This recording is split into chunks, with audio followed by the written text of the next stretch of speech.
이 시간으로 다 같이 일어나셔서 찬송가 365장 찬송하십시다. 이 찬송 부르신 예배를 위해서 신대희 집사님 기도를 해주시겠습니다. 365장 찬송입니다.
하나님의 말씀 보시겠습니다. 하나님 말씀은 요한복음 11장 1절로 7절까지 있는 말씀이 되겠습니다.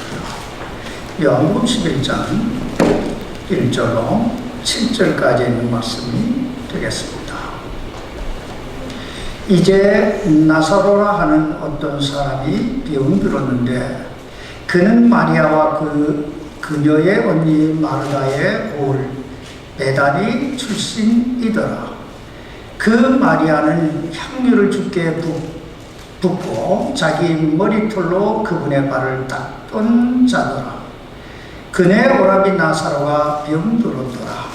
그러므로 그의 누이들이 주님 그분께 사람을 보내어 이르되 주여 보소서 주께서 사랑하시는 자가 병들었나이다 하며 예수님께서 그것을 들으시고 이르시되 이 병은 죽을 병이 아니라 하나님의 영광을 위한 것이니 하나님의 아들이 그것으로 말미암아 영광을 받으리라 하시더라. 이제 예수님께서 마르다와 그녀의 여동생과 나사로를 사랑하시더라. 그러므로 그분께서 그가 병들었다는 것을 들으신 뒤에 자신이 계시던 같은 장소에서 이틀을 더 머무시고 그 뒤에 자기 제자들에게 이르시되 우리가 다시 유대로 들어가자 하시매 우리 다 같이 기도하십시다. 살아계신 아버지 하나님, 하나님께서 오늘 우리에게 이 요한복음 11장에 나오는 이 말씀을 통해 참 우리가 꼭 들어야 될, 우리가 인생을 살아가면서 꼭 간직해야 될 하나님의 메시지를 들을 수 있도록 도와주시옵소서. 하나님께서 참 이 마지막 시대에 여러 가지 환난과 참 난리 소문이 들릴 것이라고 했는데, 지금 전 세계는 이 코로나 바이러스로 인하여 참 심히 두렵고 여러 가지 어렵고 불안하고 참 염려가 가득한 그런 삶을 살아가고 있습니다.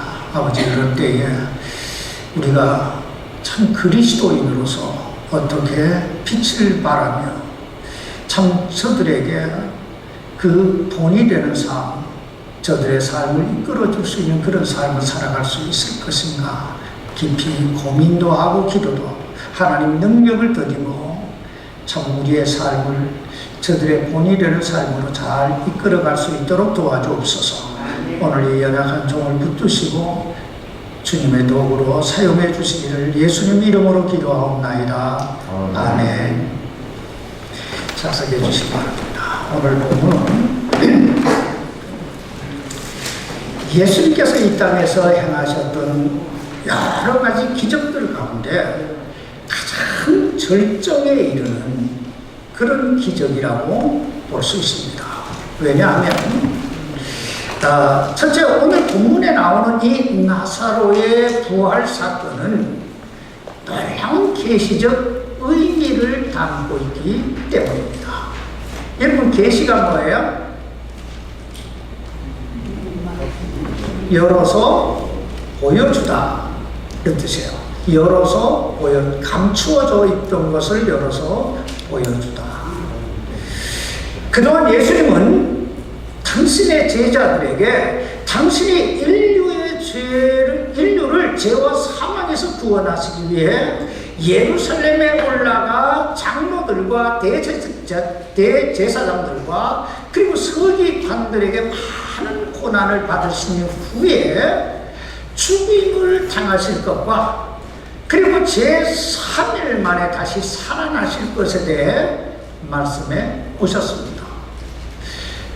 그러나 제자들 중에는 그 누구 한 사람, 예수님의 그 말씀의 의미를 이해하거나 깨닫는 사람이 없었습니다. 왜냐하면 저들은 그동안 죽는 사람들은 수없이 많이 봐왔지만은 죽었다 다시 살아나는 사람은 본 적이 없었기 때문입니다. 그러므로 예수님께서 오늘 이 죽은 지 나흘 된 나사로를 그 죽음에서 다시 살리심으로 당신이 어떻게 그 죽음의 권세를 깨뜨리고 여기에 다시 부활하시게 될 것인가에 대해 계시적으로 보여주고 있다는 것입니다. 둘째, 오늘 이 나사로의 부활 사건이 중요한 것은 그 예수 그리스도를 믿음으로 구원받은 성도들이 어떻게 마지막 날에, 즉 예수님께서 재림하시는 그날에 부활하게 될 것인가, 어떻게 다시 살아나게 될 것인가를 모형적으로 보여주고 있는 사건이기 때문입니다. 주님 오늘 보면 여기 요한복음 11장 25절에서 이렇게 말씀하고 있습니다. 예수님께서 그녀에게 이르시되 나는 부활이요 생명이니 나를 믿는 자는 죽어도 살겠고. 예수님 바로 이 약속, 나를 믿는 자는 죽어도 살겠고라고 하는 이 약속이 어떻게 이루어지게 될 것인가를 보여주시고 있다는 거예요. 그래서 이 사건이 그만큼 중요한 사건이라는 것입니다. 세 번째, 오늘 이 나사로의 부활 사건이 중요한 것은 이 사건을 통해서 예수 그리스도 당신 자신이 누구신가를 우리에게 명확하게 보여주신 사건이기 때문에 이 사건이 중요한 사건이라는 것입니다. 여러분, 예수님이 누구십니까? 오늘날 많은 사람들이 예수님을 믿는다고 말합니다. 근데 막상 그들에게 예수님이 누구시기에 당신은 그 예수 그리스도를 믿으십니까? 라고 물으면 머뭇머뭇거리거나 그냥 믿어 대답을 못하는 경우가 참 많지요. 그냥 비상적으로만 대답하는 사람들이 많아요. 그러므로 예수님도 제자들에게 물으시잖아요. 사람들이 나를 누구라고 하느냐? 사람들이 나를 누구라고 이해하고 있느냐 하는 거예요. 그리고 나중에 그 사람들 생각 말고 너희는 나를 누구라 하느냐? 너희는 나를 누구라 하느냐? 그런데 오늘 본문에 보면 그 예수님께서 죽은 지 나흘이나 된 나사로를 살리시고 있습니다. 여러분, 이 사건이 오늘 우리에게 무엇을 가르쳐주고 있습니까? 이분이 바로 내 생명의 주인이시구나. 이분이 바로 메시아이시구나. 나의 구원자이시구나. 내 생사함을 이분으로 주관하시는 전능하신 하나님이시구나. 바로 이것을 보여주는 거예요. 응? 이처럼 예수님은 나사로의 부활 사건을 통해서 당신의 정체성에 대해서, 그리고 당신이 이 땅에 오신 목적에 대해서 우리에게 분명하게 가르치고 계신 것입니다. 그래서 이 사건이 기적 중에 기적이라고 하는 거예요. 우리가 오늘 이 사실을 염두에 두고 오늘 본문 말씀을 좀 자세히 살펴보십시다. 오늘 본문에는 우리들이 깊이 묵상해 봐야 할 몇 가지 중요한 말씀들이 나오는데, 그 첫째는 주님께서 사랑하시는 자가 병들었다 하는 말씀입니다. 오늘 본문 여기 요한복음 11장 1절로 3절까지 말씀을 다시 보시기 바랍니다. 이제 나사로라 하는 어떤 사람이 병들었는데 그는 마리아와 그녀의 언니 마르다의 고을 베다니 출신이더라. 그 마리아는 향유를 주께 붓고 자기 머리털로 그분의 발을 닦던 자더라. 그의 오라비 나사로가 병들었더라. 그러므로 그의 누이들이 그분께 사람을 보내어 이르되 주여 보소서, 주께서 사랑하시는 자가 병들었나이다 하매. 여기 보면 주님께서 자신들을 사랑하신다고 굳게 믿고 있는 세 사람이 나옵니다. 세 사람의 이름이 나와요. 그 첫째는 우리들이 잘 아는 대로 예수님의 발에 300데나리온이나 나가는 그 값비싼 향유를 붓고 그 머리털로 예수님의 발을 씻겨줬던 누구예요? 마리아. 둘째는 예수님께서 자신의 집, 여기 가정을 방문할 때마다 풍성한 음식을 장만해서 그 예수님을 섬겨왔던 마리아의 언니 누구? 마르다. 그리고 셋째는 그 누이들이 그 예수님을 잘 섬길 수 있도록 모든 물질적으로 지원을 아끼지 않았던 그녀들의 오라비 나사로. 이렇게 세 사람이 나와요. 그러므로 저들은 예수님께서 자신들을 정말 사랑하신다고 확신하고 있었던 것 같아요. 아니, 실질적으로 예수님도 저들을 사랑하신다고 말씀하고 있습니다. 여기 5절 말씀을 좀 보세요. 이제 예수님께서 마르다와 그녀의 여동생과 나사로를 어떻게 해요? 사랑하시더라. 그런데 예수님께서 그토록 사랑하시던 자가 뭐가 들었어요? 병들었다는 것입니다. 여러분, 오늘 우리는 이 사실을 어떻게 이해하고 그리고 어떻게 받아들여야 될까요? 우리의 일반적 생각이나 우리의 기대대로라면 예수님께서 사랑하시는 자는 병도 없어야 되고 실패도 없어야 되고 사업도 잘 돼야 되고 하는 일마다 만사 형통해야 될 것 같은데. 근데 오늘 본문에 보면 주님이 사랑하시는 자가 뭐가 들어요? 병이 들었다는 거예요.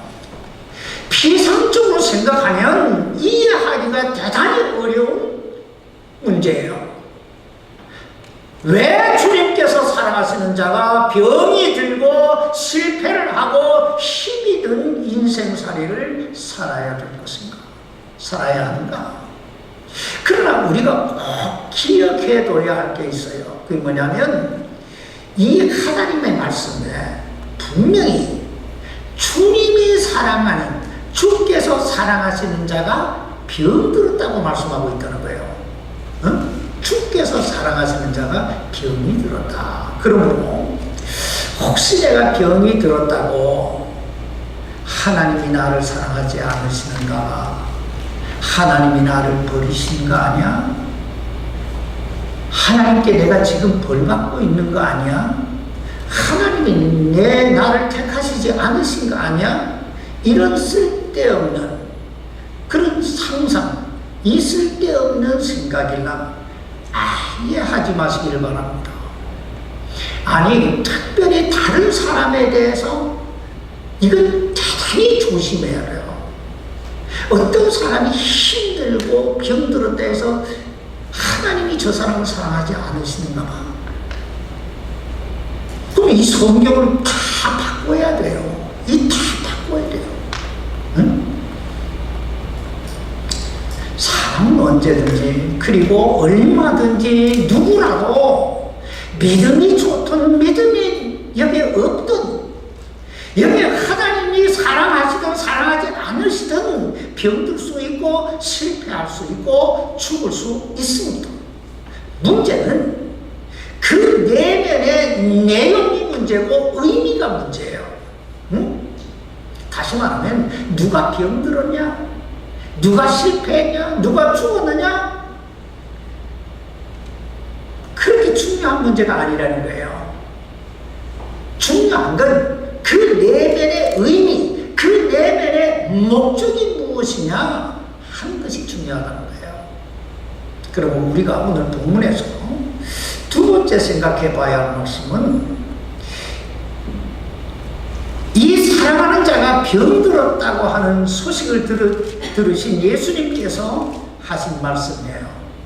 먼저 여기 4절 상반절에 있는 말씀을 보시기 바랍니다. 예수님께서 그것을 들으시고, 그것이 뭐예요? 병들었다는, 사랑하시는 자가 병들었다고 하는 그 소식을 들으시고 이르시되 이 병은 죽을 병이 아니라. 여러분, 이 병은 무슨 병이 아니라고요? 죽을 병이 아니다. 우린 이 죽을 병이 아니라고 하는 이 주님의 말씀 속에서 나사로가 병들면 이 병 속에 무엇인가 의미가 있구나, 무언가 뜻이 있구나, 어떤 목적이 있구나 하는 사실을 엿보게 되죠. 뭔가 있구나. 오늘 우리들이 배워야 할 교훈이 바로 이것입니다. 모든 범사에는 뜻이 있고 목적이 있다. 모든 범사에는 뜻이 있다. 근본적으로 우리 인간에게는 가장 큰 두 가지 고민이 있는데, 하나는 죽을까봐 고민하는 거예요. 죽을까봐. 또 하나는 죽음 후에 어떻게 될 것인가 하는 고민입니다. 여러분, 이것이 다 무엇을 의미하는 거예요? 내가 죽을까봐 고민하고 내가 죽음 후에 어떻게 될 것인가 고민하는 그 이유가 뭘까요? 그건 내 안에 믿음이 없다는 증거예요. 믿음이 없다. 사실 내가 지금 죽어도 천국에 간다고 하는 믿음만 있다면, 주님 품에 안기게 된다고 하는 확신만 있다면 죽음에 대해서, 그리고 그 죽음 이후에 대해서 고민하고 염려할 필요가 뭡니까? 또 우리에게 하나님께서 내 삶과 내 인생, 내 산업, 내 가정, 내 자녀, 내게 속한 모든 것에 무엇인가 목적을 가지고 인도해 가신다고 하는 믿음만 있다면, 확신만 있다면 무엇이 그렇게 두려울 일입니까? 문제는 우리에게 이런 믿음의 확신이 없다는 거예요. 응? 병이라고 하는 것도 결국 마찬가지입니다. 주님께서 사랑하시는 자가 병들었나이다. 여러분, 이 말씀이 무슨 뜻입니까? 비록 병이 들었다 할지라도 나를 향하신 하나님의 사랑, 주님의 사랑은 변함이 없으시다, 이런 뜻이잖아요. 다시 말하면 병들었다고, 실패했다고, 계획했던 일이 계획대로 잘 안 됐다고 무조건 나쁘게만 생각할 일이 아니라는 거예요. 왜냐하면 내가 어떤 형편에 있든 어떤 처지에 놓여 있든 내가 주님 안에 있기만 하면 우리를 향하신 주님의 사랑이, 사랑에는 변함이 없기 때문입니다. 변함이 없어요. 더 나아가서 거기에도 우리를 향하신 주님의 계획, 주님의 뜻이 있기 때문입니다. 그런 측면에서 이 병에 대해서 좀 생각을 해보세요. 참 나도 이 병하면 참 세상 말로 이골이 난 사람 아닙니까? 병은요, 병이 탁 들면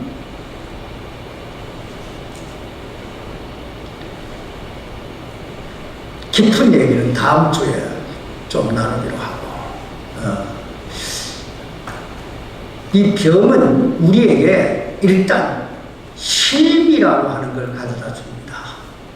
쉼을 가져다 줘요. 여러분도 다 공감하시겠지만은 이민 생활이 참 얼마나 힘들고 분주하고 바쁩니까? 하루라도 편안하게 쉴 수 있는 날이 별로 없어요. 아니, 쉰다고 하면서도 계속 머리는 다른 곳에 가서 떠돌고 있어요. 그러나 막상 병들어 보세요. 요즘 여러분들도 다 아주 뼛속 깊이 경험하시잖아요. 내가 병들지 않아도 세계가 병들어 놓으니까 꼼짝없이 지금 쉬고 계시잖아요. 이럴 때가 정말 중요해요. 이 시기가 우리 인생에서 가장 중요한 시기예요. 내가 병이 찾아왔다. 그래서 내가 쉴 수 있는 시간이 생겼다. 이거 굉장히 중요한 시간. 이 시간을 어떻게 보내느냐 하는 게 굉장히 중요해요. 이처럼 때때로 하나님께서 우리의 삶에 쉼을 주시기 위해서 이 병이라고 하는 걸 우리에게 허락하실 때도 있으시다는 거예요. 두 번째, 병은 우리로 하여금 생각이라고 하는 것을 하게 합니다. 생각. 사실 우리들 대부분은 거의 새벽부터 저녁 늦게까지 정신없이 뛰어다니잖아요. 사는 게 뭔지, 내 인생의 의미가 뭔지 생각해 볼 여유도 겨를도 없이 그냥 달려가요. 그러나 막상 병들게 되면 어때요? 그때서야 생각하는 거예요. 병이 들고 나면 내가 왜, 무엇을 위해 이렇게 정신없이 살아왔지? 지금 내가 잘 살고 있는 거야? 사람이 건강할 때는 생각이라고 하는 것을 하기는 하지만은 깊은 생각을 못해요. 깊은 생각을 못해요. 그러나 사람이 아프게 되면 그 생각이 깊어져요. 자기 인생에 대해서 내가 무엇을 위해 어떻게 남은 생애를 살아갈 것인가? 하나님께서 하나님께서 때때로 사랑하시는 자들에게 병을 허락하시는 것은 바로 이 생각을 하라는 거예요. 그래서 좀 더 가치 있고 좀 더 의미 있는 인생을 만들어 가라는 거예요. 세 번째, 병은 우리로 하여금 겸손하게 만들어줍니다. 나를 돌아보게 해요. 여러분도 다 경험해 보셨겠지만은 젊고 건강할 때는 어때요? 세상에 무서울 것도 두려울 것도 없어요. 다 할 수 있을 것 같고 다 가질 수 있을 것 같아요. 그러나 막상 병들어 눕게 되면 어때요? 참 저 마음 깊은 곳에서부터요, 뭔가 싹 올라오는 게 있는데 그게 두려움이요. 두려움이라고 하는 것과 여기 허무하다, 허망하다 하는 이 생각이 확 밀려요. 아, 내 인생 별거 아니구나. 야, 이거 명예도, 재물도, 옆에 있는 아내나 남편도, 자식도, 다 이게 소용없구나. 응? 그저 혼자라는 생각뿐이에요. 여러분, 그런 두려움과 허무감 속에서 마지막으로 붙들게 되는 게 뭔지 아세요? 주여예요. 주님이에요.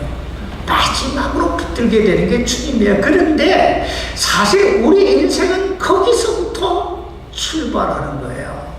응? 그래서 인생의 출발은 밑바닥부터다 하는 말이 있는 거예요. 왜냐하면 그 밑바닥에 가봐야 주님을 만나게 되고 그 주님을 만나봐야 내 인생의 의미와 네 인생의 목적을 발견할 수 있기 때문입니다. 그래서 병은 인간을 인간답게 만들어준다 하는 말이 있어요. 즉 아파 보니까 소중한 게 소중한 걸로 보이기 시작하는 거야. 주님이 얼마나 소중하고 내 인생이 얼마나 소중하고 아파 보니까 아내나 남편이 얼마나 소중하고 정말 아파 보니까 내 부모나 내 형제나 여기 내 자식이 얼마나 소중하고 내 주변 사람들이 얼마나 소중한 것인가 하는 걸 아파봐야 느끼는 거예요. 그래서 시편 기자는 말하기를 고난은 내게 뭐다? 유익이라고 말하는 거예요. 고난 받아 보니까 아는 거예요. 네 번째, 이 병은 무엇보다도요, 우리로 하여금 기도하게 만들어요. 사실 우리가 인생을 살다 보면 건강할 때는 왠지 형식적인 기도를 하게 되거나 이 기도의 깊이가 별로 없잖아요. 주님과 깊은 교제를 나누지 못하는 그런 경우가 굉장히 많이 있어요. 그러나 막상 병들어 눕게 되면 누가 기도하지 말라고 해도 저절로 기도가 나오고 간절해져요. 마음이 간절해져요. 그러다 보면 서서히 성령의 세미한 음성이 들려오고 주님의 손길이 느껴지고 그러면서 눈물이 나고 지나온 삶의 그 잘못된 그 살아온 그 삶에 대해서 회개하게 되고 그런데 한참 그렇게 울고 힘들어 발부둥 치다 보면 어느 순간에 내 마음의 깊은 곳에서 감사가 나오고 기쁨이 나오고 찬양이 나오기 시작해요. 건강할 때 깨닫지 못했던 그 감사와 찬양이 이 병든 몸 안에서 나오기 시작한 거야. 응? 근데 이것이 바로 주님이 주시는 회복이라고 하는 거예요. 영적인 회복과 육적인 회복이 이루어지기 시작한 거예요. 그래서 주님이 요한복음 14장 27절에서 이렇게 말씀합니다. 내가 너에게 평안을 남기노니 곧 나의 평안을 너에게 주노라. 세상이 주는 것과 달리 내가 너에게 주노니 너희는 마음에 근심하지도 말고 두려워하지도 말고. 이 주님이 주시는 그래서 때때로 내 삶의 병을 주시고 실패를 주시고 아픔과 고난을 주시는 것은 나로 하여금 좀 더 주님 앞에 가까이 오라고, 그래서 주님이 주시는 그 평안을 받아 누리라고 우리를 부르시는 주님의 사랑의 콜링입니다. 그러므로 무엇인가 안 된다고, 병들었다고 주님의 사랑을 의심하지 말고, 낙심하거나 두려워하지 말고 주님께 더 가까이 가시기 바랍니다. 거기에 분명히 주님이 주시는 문제 열쇠가 있는 줄 믿습니다. 세 번째, 오늘 우리가 본문에서 생각해 봐야 할 말씀은, 오늘 본문 여기 요한복음 11장 4절 후반절에 나오는 하나님의 영광을 위한 것이니라는 말씀입니다. 여기 4절 말씀 다시 보시기 바랍니다. 예수님께서 그것을 들으시고 이르시되 이 병은 죽을 병이 아니라 하나님의 영광을 위한 것이니 하나님의 아들이 그것으로 말미암아 영광을 받으리라 하시더라.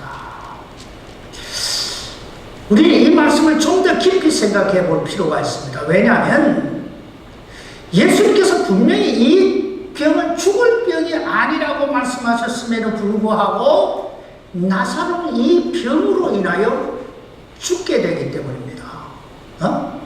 그런데 우리는 여기서 죽음에 대한, 여기 예수님의 개념과 우리 인간의 개념에 차이가 있다는 걸 알아야 돼요.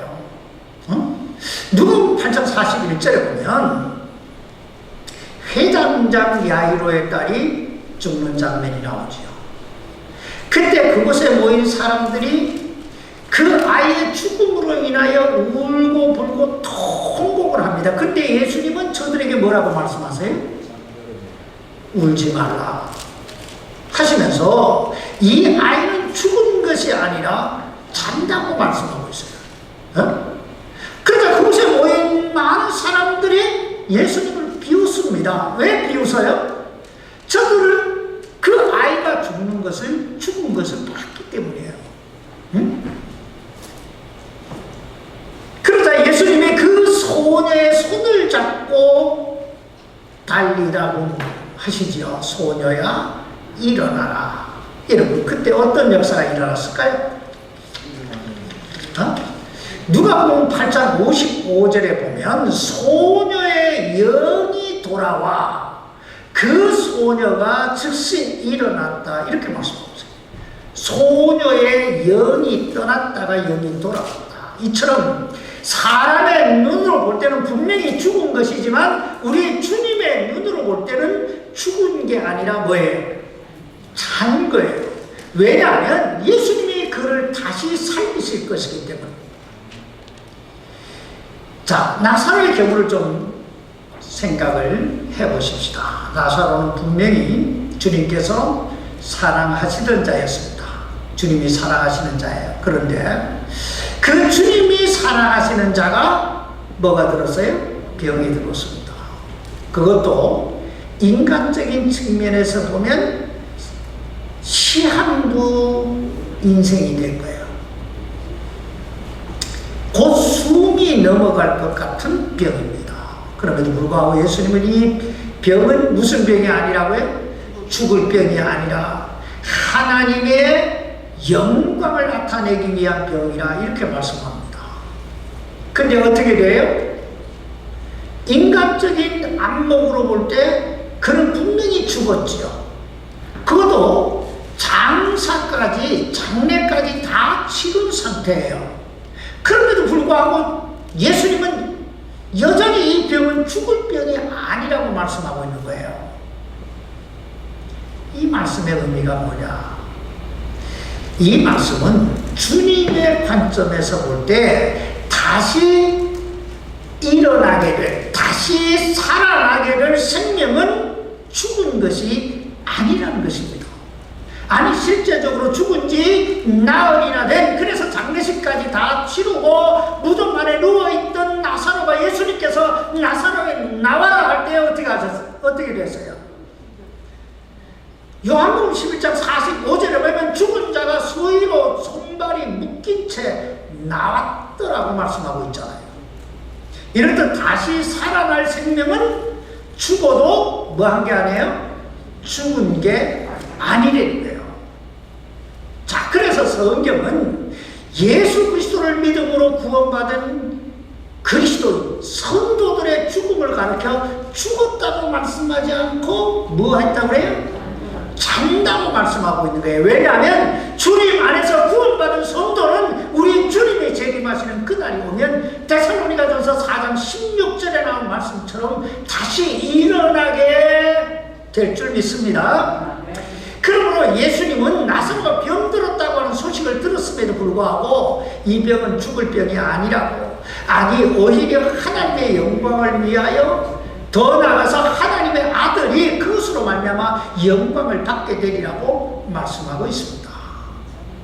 그렇다면 나사로의 이 병을 통하여 하나님의 영광이, 또 그 하나님의 아들의 영광이 어떻게 나타나게 됐을까요? 여러분 오늘 본문 6절 말씀 보시기 바랍니다. 그러므로 그분께서 그가 병들었다는 것을 들으신 뒤에 자신이 계시던 같은 장소에서 이틀을 더 머무시고, 우리가 성경을 읽다 보면요 참 이해하기 어려운 그런 부분들이 참 많이 나와요. 근데 오늘 이 본문 이 6절 말씀은 참 이해하기 어려운 말씀이에요. 생각해 보세요. 사랑하시는 자가 병들었다고 하는 소식을 들으셨으면, 기별을 받으셨으면 어떻게 하는 게 당연합니까? 속히 달려가 고쳐주는 것이 당연하잖아요. 그런데 이 병들었다는 소식을 들으신 예수님은 그 계시던 곳에 며칠 더 머무세요? 이틀을 더 머무시고 있습니다. 7절 넘어가 보세요. 그 뒤에 자기 제자들에게 이르시되 우리가 다시 유대로 들어가자. 이 유대는요, 병들어 누워있는, 나사로가 병들어 누워있는 베다니와는 정반대 방향이에요. 정반대 방향이에요. 참 이해하기 어렵습니다. 살아가시는 자가 병들었다는 소식을 들으셨으면 속히 달려가셔서 고쳐주실 일이지, 그 계시던 곳에 이틀을 더 머무신 것도 모자라서 나사로가 누워있는 그 베다니와는 저 반대 방향 유대로 가자고 하시는 거예요. 자, 그리고 11절에 보면 11절입니다. 우리 친구 나사로가 잠자는도다. 그러나 내가 그를 잠에서 깨우러 가노라 하십니다. 자, 이 말씀 한마디로 주님은 나사로가 죽었다는 사실을 알고 계셨다는데 모르고 계셨다는 거예요. 죽었다는 사실을 알고 계신 거예요. 우리 인간적 관점에서 보면. 아니, 어떻게 보면 예수님은 지금 예수님 마치 나사로가 죽을 때까지 기다리시고 계시는 것 같아요. 자, 여기 15절 보세요. 내가 거기 있지 아니하였던 것. 거기는 어디예요? 나사로가 누워있는 베다니죠. 그 베다니에 있지 아니하였던 것을 너희를 위해 기뻐하노니. 여러분, 이 말씀의 의미가 뭐예요? 이 말씀의 의미는 내가 그곳에 있었으면 나사로가 죽을 때까지 기다리지 못하고 당장 고쳐 주었을 텐데, 그가 죽을 때까지 거기 있지 않고 내가 여기 있었던 것을 너희를 위해 기뻐한다. 그런 얘기잖아요. 참 이해하기 어렵습니다. 아니, 죽기 전에 고쳐주셨으면 얼마나 좋습니까? 이것이 오늘 우리들의 바람이고 기대고 믿음이잖아요. 그런데 하나님은 이사야 선지자를 통해서 이사야서 55장 8절로 9절에서 이렇게 말씀하세요. 내 생각들은 너희 생각들과 같이 아니하니 내 길들은 너희 길들과 같이 아니하니라. 주가 말하노라. 하늘이 땅보다 높음같이 내 길은 너희 길보다 높으며 내 생각들은 너희 생각들보다 높으며. 사실 여기에 인간의 인간됨이 있고 하나님 대신에 위대함이 있는 거예요. 하나님의 생각과 인간의 생각이 어떻게 같을 수 있겠어? 우리 생각에는 주님께서 당장에 나사로를 고쳐주셨으면 얼마나 좋았을까? 아니, 우리 바람에는 내가 기도하면 주님께서 당장에 응답해 주셨으면 얼마나 좋으실까? 이게 우리 생각이에요. 우리 기대예요. 근데 만약에 예수님께서 당신이 사랑하시는 자가 병들었다고 하는 그 소식을 들으시고 당장에 쫓아가가지고 다 고쳐줘 주셨다면 제자들이 어떻게 예수님이 3일 만에 부활하시리라고 그 말씀을 믿을 수 있었겠어요? 또 우리 구원받은 그리스도인들이 부활하게 될 거란 말을 어떻게 믿을 수 있었겠어요? 더 나아가서 예수님이야말로 그리스도시요 살아계신 하나님의 아들이시요 우리 인간의 생사함을 의무로 주관하시는 전능자이신 걸 어떻게 믿을 수 있었겠냐 말이에요. 여기 요한복음 11장 15절 말씀 다시 보세요. 내가 거기 있지 아니하였던 것을 너희를 위해 기뻐하노니 이것은 너희가 어떻게 믿게 하려 합니다. 여러분, 주님께서 왜 거기 가지 아니하시고 거기 가지 않은 것, 거기 있지 아니하신 것을 기뻐하신다고요? 너희가 믿게 하려. 이 말씀을 좀 다르게 말하면 주님은 때때로 우리에게 믿음을 주시기 위해서 병도 주시고 실패도 주시고 기다리게도 하시고 힘들게도 하신다는 거예요. 믿음을 주시기 위해서. 우리는 지금 여기만 보잖아요. 여기만 보잖아요. 근데 여기를 뛰어넘는 그 뒤도 보시는 주님의 생각을 우리가 믿어야 되는 거예요.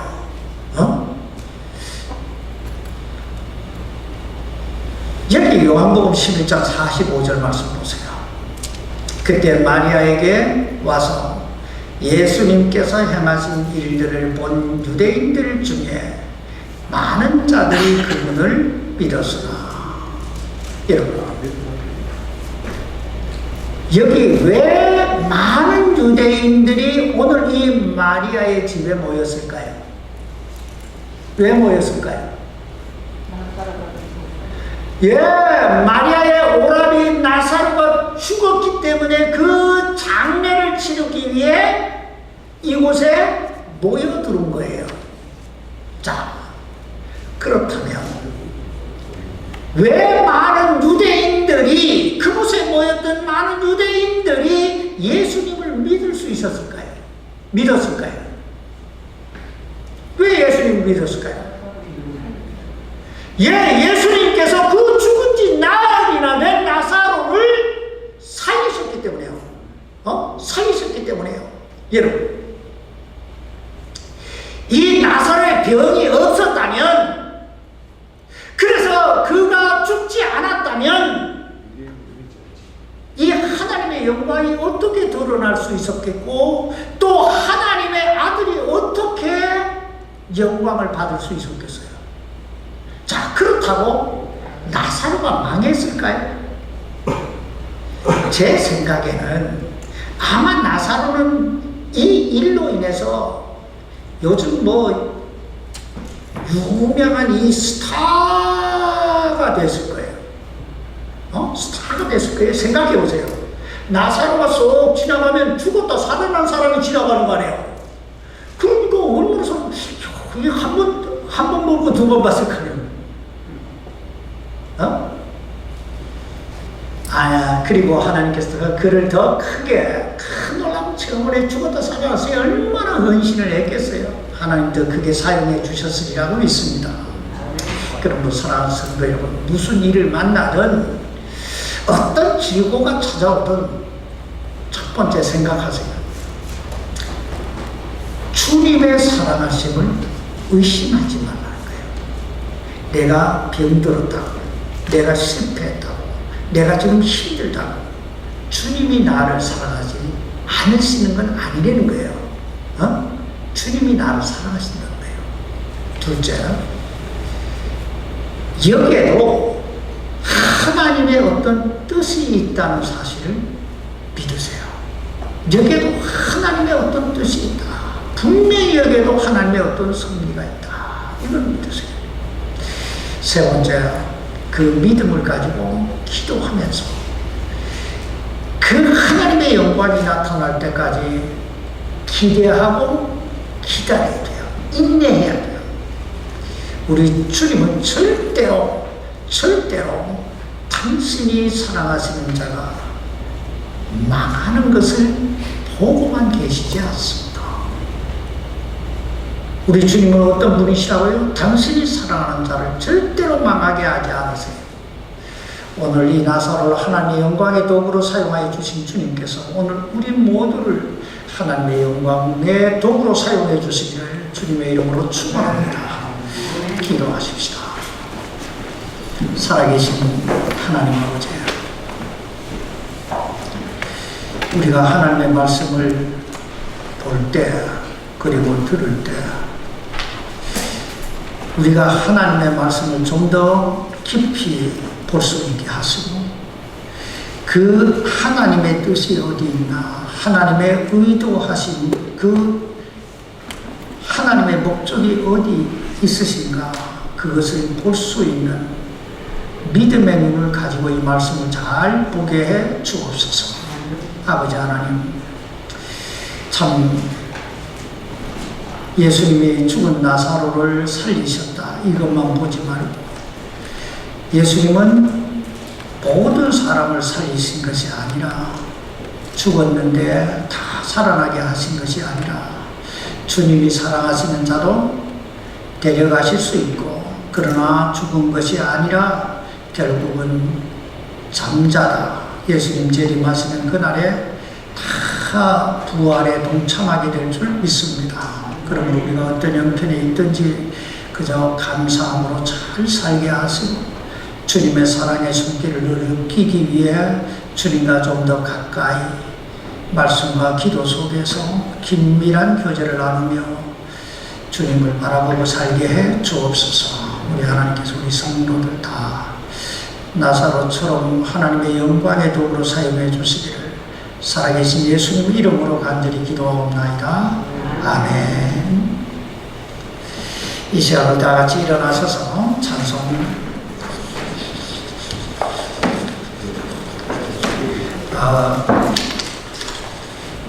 370장 찬송입니다.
아버지, 잠깐 보이다 없어질 안개 같은 인생 살면서 우리는 때때로 교만해서 참 하나님 없이도 얼마든지 잘 살 수 있을 것 같다는 감히 그런 생각을 할 때가 있습니다. 주님, 오늘 이 말씀을 통하여 우리가 더 겸손해지고 참 하나님의 하나님 되심을 늘 인정하고 우리 주님의 주님 되심을 찬양하면서 참 그렇게 주님과 동행하는 삶을 살아갈 수 있도록 주여 도와 주시옵소서. 능력의 주님께서 우리 사랑하는 성도들 머리끝에서 발끝까지 확 권능의 손으로 붙드셔서 언제 어디에서 무슨 일을 하든 다 예수 이름으로 승리하게 하시고 예수 이름으로 가장 복된 생애, 가장 가치 있는 생애들을 살아가게 해 주옵소서. 무엇보다 참 질고로 인하여 힘든 가운데 참 하나님을 바라보기를 원하나 그 하나님이 잘 보이지 않아서 힘들어하는 이원봉 선생님 위에 하나님 함께 하시고 이 주간에 꼭 그가 살아계신 하나님을 만날 수 있도록, 그래서 구원에 이룰 수 있도록, 그래서 주님의 능력의 손길을 체험하며 살 수 있도록 주여 도와 주옵소서. 우리 모든 성도들에게 주님의 한량없는 은혜와 복이 늘 넘치게 하옵시기를 살아계신 예수님 이름으로 간절히 기도하옵나이다. 아멘.